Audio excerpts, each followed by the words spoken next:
जय श्री राम सभी लोगों को।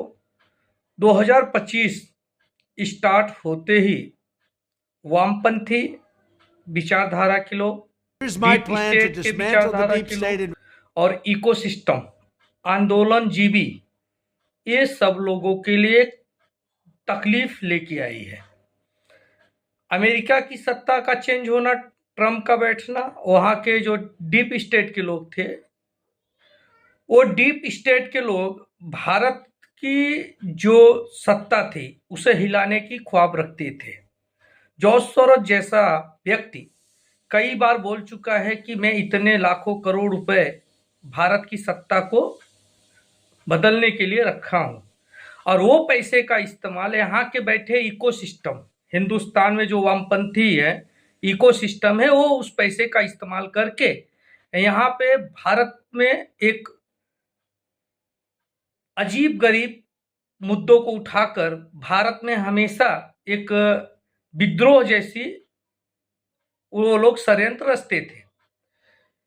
अब जो इकोसिस्टम बैठी थी उसके भी धीरे धीरे भारत में खात्मा हो रहा है। दिल्ली की सत्ता जाने से ये जो आंदोलन जीवी, जो किसान के नाम पे सीए के विरोध में बैठे थे, वो ऐसे आंदोलन जीवियों को कोई भी लाभ मिलना अब चारों तरफ से बंद हो गया है। हरियाणा में लगातार बीजेपी की सरकार बनने से, उसके बाद दिल्ली में भी भारतीय जनता पार्टी की सरकार बन गई।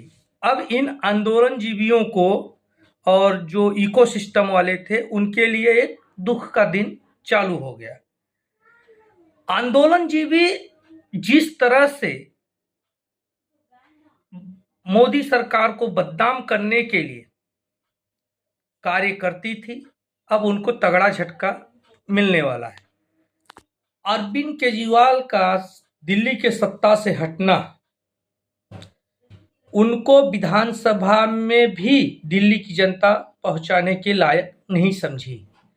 ये अरविंद केजरीवाल जब 2013 में चुनाव में आए थे एक आंदोलन से, अन्ना जी के आंदोलन से, वही वैगनार गाड़ी, छोटे पैजामा, बड़े पैजामा पहनकर जब ये राजनीति में उतरे, बड़ी शर्ट पहनकर, हवाई चप्पल पहनकर, अब बोले कि हम आम आदमी हैं, हम आम आदमियों के लिए आया हूं। दिल्ली की जनता इनको विश्वास करके सत्ता दी। उसके बाद इनके ऊपर ऐसे ऐसे आरोप लगे जिसको लेकर ये जेल भी काट के आ चुके हैं। इनका यही कार्य था, लोगों को भ्रमित करना, दूसरे नेताओं पे आरोप लगाना और उसकी कोई सबूत न देना और अपना सत्ता में बैठ जाना। जो बोला मैं गाड़ी नहीं लूंगा, बंगला नहीं लूंगा, सिक्योरिटी नहीं लूंगा, वो हर प्रकार की सुख सुविधा लिया। शीश महल बनाया, 5 स्टार 7 स्टार के जैसे कमरों को वहां पे अपने सीएम आवास को बनाया, शीश महल। आज वो नेता जब दोबारा सत्ता में बैठने के लिए 2025 में गया तो दिल्ली की जनता उसके घोटाले को लेकर समझी और उस जो आम इंसान, आम आदमी पार्टी बोलता था, उसे उखाड़ फेंकी। इस बार वो भ्रष्टाचार के आरोप को लेकर चुनाव में उतरे, जिसके बाद दिल्ली की जनता उनको विधायक तक बनाने के काबिल नहीं छोड़ा, उनको विधायक तक नहीं बनाया, विधानसभा में जाने के योग्य भी नहीं छोड़ा और उन्हें सत्ता से भी उखाड़ फेंका और विधानसभा के जाने के योग्य भी नहीं छोड़ा। इनके ऊपर तमाम भ्रष्टाचार के आरोप है। इनके ऊपर कुमार विश्वास का एक टिप्पणी भी आया है, उसे भी सुनना चाहिए। एक निर्लज्ज, नीच, मित्रहंता, आत्ममुग्ध और चरित्रहीन व्यक्ति ने की इनके बारे में बात किया। ये ऐसा आदमी था जिसे जो इसके साथ खड़े होके इसके आंदोलन के समय इसका साथ दिया, उसे भी ये धीरे धीरे करके अपने पास से हटा दिया, वो पार्टी से निकाल दिया, क्योंकि ये ऐसे व्यक्तियों को अपने साथ नहीं रखना चाहता था जो इनके आगे आकर इनसे प्रश्न पूछे, इनके कार्यों को लेकर जो प्रश्न खड़ा कर सके। ऐसे लोगों को ये सत्ता से निकाल फेंका, अपने पार्टी से निकाल फेंका। आज वही जनता इन्हें निकाल फेंका। कपिल मिश्रा, कुमार विश्वास, ऐसे तमाम नेता हैं जिन्होंने इसके आंदोलन के साथ इसके साथ खड़े थे। लेकिन आज जिस तरह से यह सभी लोगों को धीरे धीरे साइडलाइन किया, आज जनता ने ही अरविंद केजरीवाल को साइडलाइन किया। दिल्ली की सत्ता जाना ये छोटी घटना नहीं है, ये आने वाले समय में भारत की राजनीति की दिशा वापस सही मार्ग पर लेके आने वाली है। अरविंद केजरीवाल के दिल्ली के सत्ता में बैठने के बाद वामपंथी इकोसिस्टम काफी एक्टिव दिखते थे, लेकिन उन सभी की अभी मार्केट बाजार सब पूरी तरह से दुकान बंद हो गई। अभी कुछ लोग हार जीत के एक आकलन दे रहे हैं कि 13 ऐसी सीट थी, यदि कांग्रेस नहीं लड़ती तो आम आदमी पार्टी जीतती। उन्हें यह सोचना चाहिए जब 2019 में सपा और बसपा साथ में लड़ी तब क्या हुआ था। ऐसा नहीं है कि कांग्रेस चुनाव नहीं लड़ती तो कांग्रेस को मिलने वाला वोट सब आम आदमी पार्टी को मिलता। इस तरह से बातें करके लोगों ने ये जो जीत है भारतीय जनता पार्टी का, ये जो 2 नारा है उसको कम आंकने की कार्य कर रहे हैं। एक बटोगे तो कटोगे, एक रहोगे सेफ रहोगे।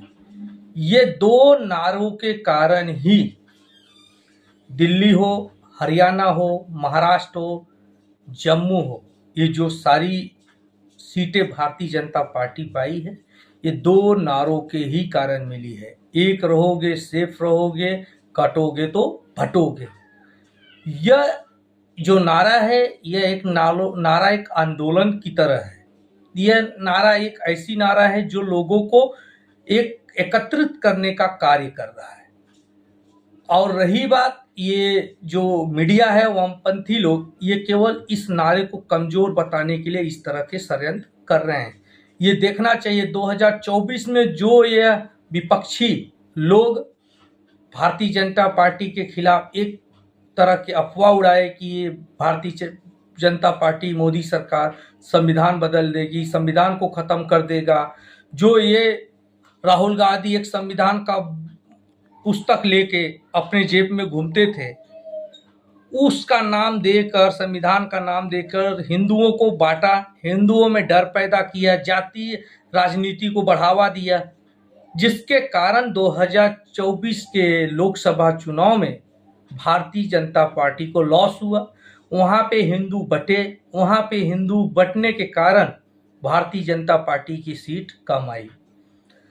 यह नारा बटोगे तो कटोगे, एक रहोगे सेफ रहोगे, यह नारा आने वाले टाइम में हर जगह चलने वाली है।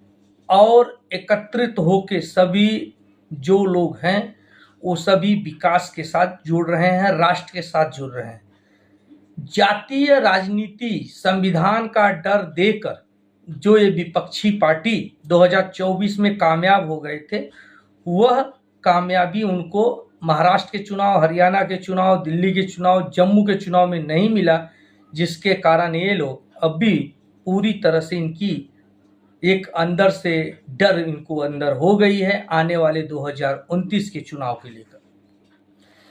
इनकी राजनीति हिंदू बांटकर ही चलती है विपक्षियों का।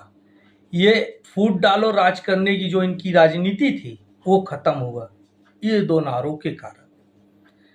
आने वाले टाइम में जितने लोग हैं हिंदुस्तान के, वो सभी राष्ट्र और विकास के साथ जुड़ेंगे। ये किसी भी इनके नारों के साथ नहीं चलेंगे, संविधान बदल दिया जाएगा, ऐसा कोई भी लोग इनके बातों को अभी विश्वास करने वाले नहीं है।